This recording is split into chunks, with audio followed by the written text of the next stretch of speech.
Hi guys, welcome again. Today I have something, I don't know, pretty special for you. This is a game where I'm against Iguana and two other good players. Iguana here, we are racing in the new season of the arena for 4-player. Iguana has won already both 4-player season that happened before. So he won season 0 and season 2. We are currently in season 4. Every other 2 seasons are 4-player, every other 2 are 3-player. So we kind of go back and forth. So he is truly a master of the 4-player. He says himself that he felt better in the old edition, like more confident, but I think it's just due to experience, and overall I would say that the player level on Board Game Arena is increasing. I can see that totally. So we are gonna watch the game where I'm on 9 shields in the Diamond League, Iguana is on 8 shields, so if either one of us wins, he gets to be the first player to go to the Elite League in the season 4. And even if I get second, I can probably maybe make it. I don't know. We will just have to wait and see. So this is a replay, and here I'm Giza, and I'm against Alexandria, Halicarnassus, and Ephesus. This looks pretty good to me, but we'll see how it plays out. I pick B side just because I think that if one of them goes green, I want to have more space to hide the green cards. And first hand is not the best, I would say. And by not the best, I mean pretty bad. I do not get any duel. Every duel would be good for me in this position. It would be hard for me to get these red cards. So here I decided to go for the marketplace. I think first it enables me to go for Caravanserai. I'm just going to scroll down to the Caravanserai to people who are new, who are watching. This is one of the most important cards for Giza, just because Giza requires so many resources. And this provides a resource per turn, so usually it's a very, very good deal for Giza, but obviously in 4-player you have only one Caravanserai, so it's hard to rely on it. I would, the only thing I would consider other than that is probably a Claypool. So let's go to pick number 2. So we get a bizarre set of picks. Altar is okay, but it suggests, I think, I don't know, that there are not many resources on that hand. Here is a green push, and here is a duel, so obviously one of the duels goes back to me, but important part, one of them didn't pick a duel.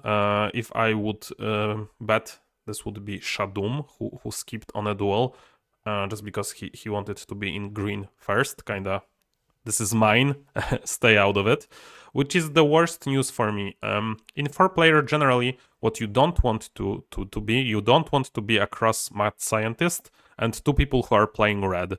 And this looks like the situation that I can get myself into. What's saving me right now is that he doesn't have any red whatsoever, so that can potentially be good for me. Here I'm picking Timberyard, and I'm very happy with Timberyard because, you know, it's very good for my wonder. But at the same time, it means that I'm not getting any closer to good red picks because I don't have clay and I don't have ore still.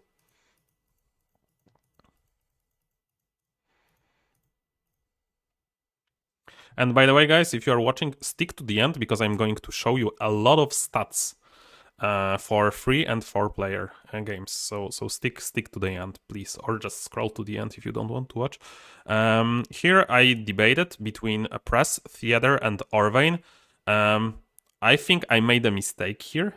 I think Press is what I should pick here. I picked Orvain just because I was so focused on getting at least a single red. But honestly, Iguana can block me, and Iguana is one of the best players, if not the best player in 4-players. He's insanely talented and just, you know, very, very good. So he can block me and he will see those plays. Like he knows what's up. So I should have picked press because I'm sitting across the press player, like player with access to papyrus. So I need to get on it. And this will play in the future. You'll see. So here, Iguana again correctly plays this. Here I debated between buffs, pawn shop, maybe is trading post, but I don't want. Like I don't really enjoy that many yellow cards. There are players who do. I sometimes play this myself, but when I have this already, I'm not really that much into trading. So I decided to go for buffs to at least make sure that Aqueduct in the second round will be mine. And I think that is correct here. I actually like this play. Here, again, a lot of thinking. Potentially a mistake with not picking trading post because the guard tower will be cheaper and would be actually be affordable for me. So maybe a mistake. That's something to consider. But I decided to go for Stone Pit and Hail Mary into the Caravanserai that I'll show you later. So I have access to the 4 stone for this. And then if I don't get Caravanserai, I still have access to walls, and I can just play for 3 or 2 stages with my Wonder. I wasn't particularly excited about that plan, but this was the best that I could hope for. This was a little excessive, but again, he knows what's up. He's stopping my barracks. I respect that play. So here I decided to go for the lumberyard, which is a bit excessive if I'm getting the caravanserai, because I'm just getting too much stuff. I'm suddenly maybe have too much stone and too much wood, but again, this trading post didn't seem like the greatest of ideas, and there is a possibility that I do not get caravanserai, and then I have a pretty reasonable stop at 2 or 3 wonder stages. So that's something that you can also do with Olympia, with Giza, sorry. And here I get my pick. I get Caravanserai, and what's more important, I do not see any reds on that hand. So the spread here for me is very, very good. I was very happy with that. Suddenly, Iguana opens with a red, very good play as well. But I decided that I'll try to challenge on red myself. So here I debated between Forum, Archery Range, and Aqueduct. Maybe Brickyard, but not really, because I already have access to 3, and I don't need like the to cheapen it out. So first thing that I crossed was Brickyard. Like I have 4 gold already. I don't need this. The second one that I crossed was Aqueduct, just because like nobody is in stone. Of course, for example, here you can get some stone, but he's busy taking green cards. He's not going to take that much stone, and if he is, then suddenly he's not taking green cards, which is also good for me.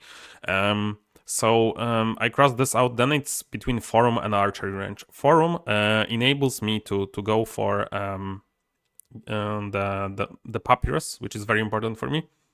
But it also is making my 2 of the cards cheaper, which is less necessary because I already have Marketplace. This is what I have. It already have access to cheap cloth and battle. And Forum is making those resources cheaper, but I'm interested in Haven. That's something that I could consider. If I'm building Forum, I can also consider Lighthouse. So suddenly I can be really into yellow. But here I decided against it. I thought, there will be time. I need to pick Archery Range here, and it was a bit of a gamble, I would say, but let's see if it pays off. I was very happy that he's gathering resources and leaving me with the red cards. You already know what I'm picking from this. So I needed 4 because there are 4 red cards in the second era. Training around was 1. Archery range was 1. There is walls, and the last one it must be on his hand. No, it can be on one of those 2 hands. but you know, I'm fine. He can pick it. I'm already winning against him. When you're playing arena, you do not only need to think about winning, but also not losing. Because if I'm fourth at this game, it sets me back a lot. So I already need to like think about just placing high, and by high I mean second or at least third. I really try to avoid fourth places when I'm playing arena. So he didn't play one, so he got stables, and that's honestly a reasonable strategy by him. Like, he knows that I'm picking red cards, so he can think like, okay, he's just gonna play stables and win against this guy. I'm very happy with winning with just one guard tower against a green opponent. That's something that you can honestly do, and it's a great situation where kinda both of us benefit from this. Of course, he could start by throwing red early, but then he would probably be out of resources. So this is something that you can plan, and you can kind of, you know, depend on the opponent that to do like the fighting for you, because here I'm taking points from Iguana by playing another stables. And again, potentially press was the pick here. But that would be my seventh card for resources, and I thought I'd rather not build the last stage and stop early, like on the third or second stage, than play another card and potentially be out of points to contend. So here I just need to build my wonder stage at last, because, you know, in the last stage 3 points is not good enough. So I need to build it. He buries my hopes of getting forum back, but that's okay. I don't know if I even would do that. And here I just get the aqueduct that I planned for, and that was great for me.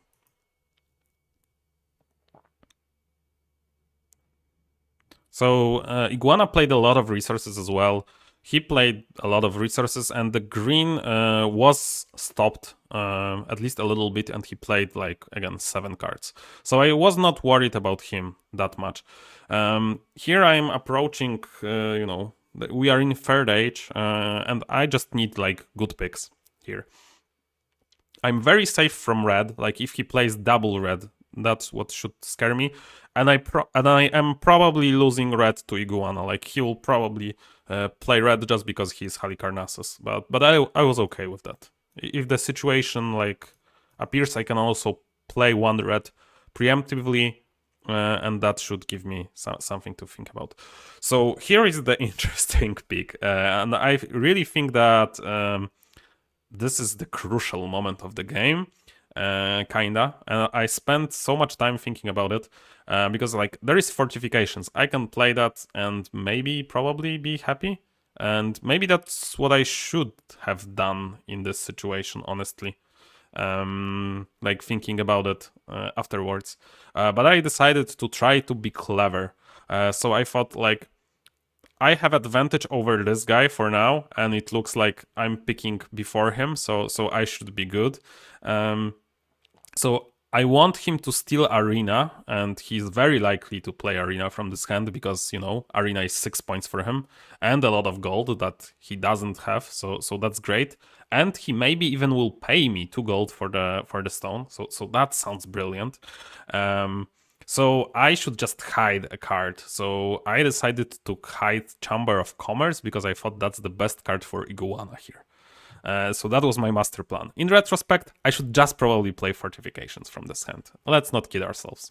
But, you know, I decided to be clever. I thought that, like, I play Fortifications, Iguana plays a red now, then he plays another, Fortifications doesn't give me anything. That's a little riskier. And it would have been riskier, except Iguana is already thinking the same things. Like, he plays red, I play red, this red is free for him. And I know that he's thinking, so that we are a little in a, like, you know, Mexican standoff. But because there is no good pick for me other than here, so I should just break it off and play Fortifications. So the lesson here is don't be too smart. Okay, and he gets an 8 pointer. He gets a weak guild, so that was, and this saddens me a little because there is, like, I'm not playing red from this hand. Let's not kid ourselves. I was actually checking, and the garden is already here. The Haven is already played, so I'm just picking the better card out of the two. So here it's Haven. But if the another Haven was still in the pool, I would have picked Gardens probably from this hand.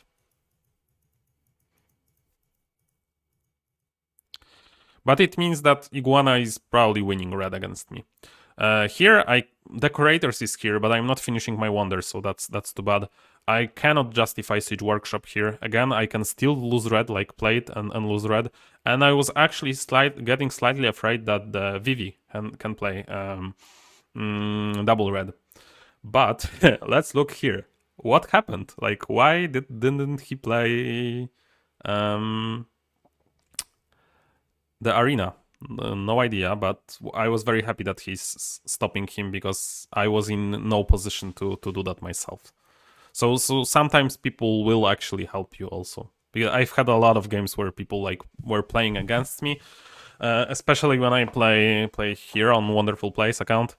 So that's crazy, but sometimes they also do help. So here I'm just happy with the builders, honestly. And the rest is pretty easy.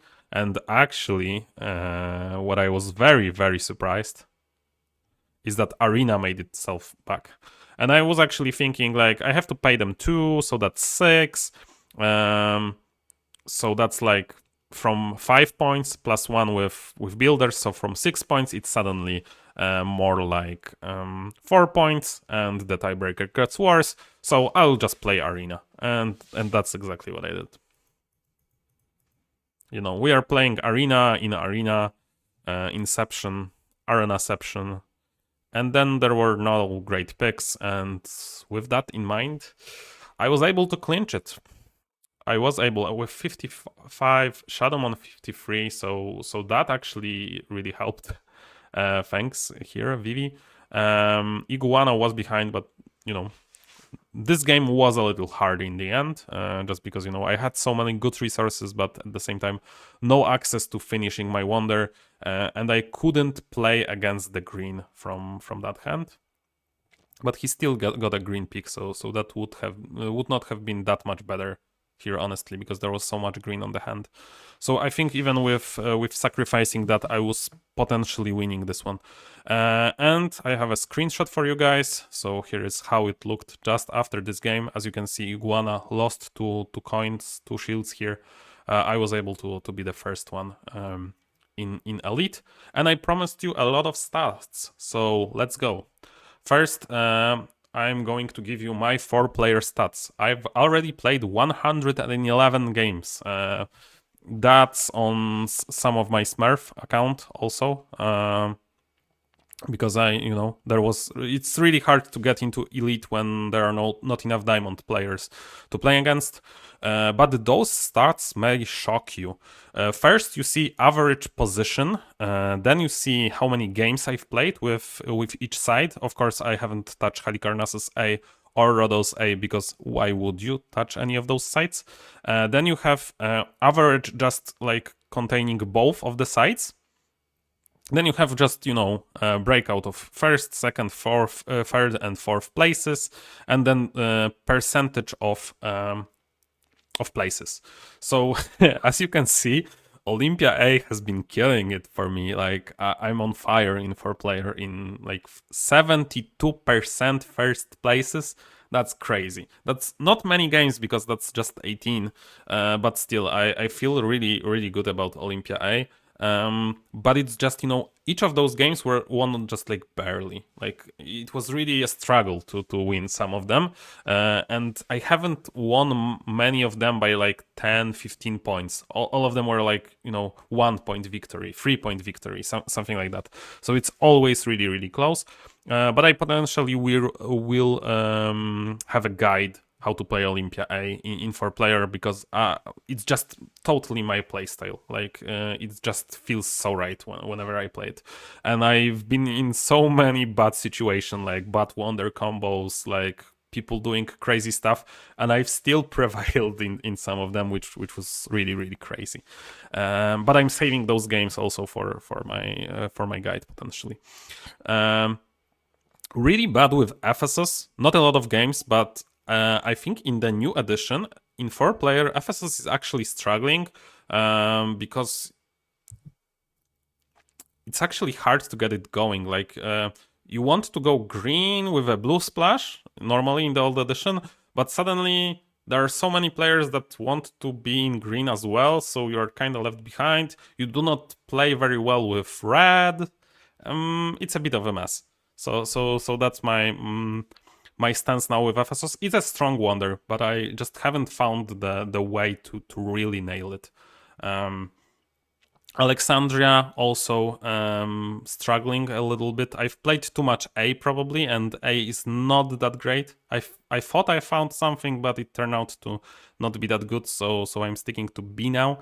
Halicarnassus, again, the strongest wonder in the game, but maybe not in 4 players. Halicarnassus is at its weakest in 4 players, so yeah, but it's still, you know, insane stats, like 59% first places. That's just insane. Giza B also really strong. I thought Giza A might be stronger, but haven't found it to be the case so far. It would have been stronger in that game that we've just seen, but you know, maybe I just need more practice. For Rhodos, kinda in the middle, you know, like second king of second places, as well as both Babylons. I prefer Babylon A now, and Rhodos is always tricky because, you know, Rhodos is like a brick. You always play it kind of the same way. You're very happy whenever there's like a small correction for you. Usually that's a green splash. But it's hard. It's hard for Rhodos. I kind of see him dropping, and Rhodos is really bad versus great players. I've always said that, and I stand by it. So take a look at this one if you want, because I'm going to show you even more stats for the last 3 player. So here you can see for 3 player. As you can see, we change from 3 to 4 places, from 4 to 3. And here, as you can see, the stats look completely different. So take a look. Hali is suddenly completely busted. 78% first places over 50 games. That's just insane. That's just like, you know, it should be nerfed. If it was possible, if there was patch notes, Halicarnassus should be nerfed. In my opinion, 1 clay to the first stage of the wonder, that would have done it, honestly. But in 3 player, it's kind of unstoppable. I only have 3 third places, but I think I've made huge mistakes in all of those games. Olympia suddenly one of the worst wonders. Honestly, guys, when I published my guide for 3 player, I've placed Olympia as 5th. I was mistaken. I think it should have been last. But my mistake was because I was playing 3 and 4 player, and I was kind of, I guess, mixing them in my mind, because in 4 player, as you can see, Olympia is one of the best, at least for me. But in 3 player, it's the worst. It's really hard. It's a real struggle. I do win some games, as you can see with it, but it's hard. It's very, very hard. Ephesus, I only played on A lately, and it's been very good. Also Giza, both on A and B, very good. Babylon on A and Rhodos on the B, very similar. I'm also amazed how many sides I play on A, because it's Babylon, it's Giza. I switched to A in like last couple of games, and as you can see, it has been working better. Ephesus, and I've also played some Alexandria even. So that's like 3 to 4 sides. Also more plays on Olympia A. So I play more A than B. What happened to B is better? I don't know. I guess A is the new A class. I don't know about the good pun. But hopefully you guys enjoy those stats. If you want to talk to more people about this than me, to people who are potentially even better than me at 3 player, please join the Discord. We have a great group of individuals there. We have a lot of fun, a lot of memes, and I think there are some I would say even friendships forming there. So see you guys there if you are interested, and see you guys in the next video.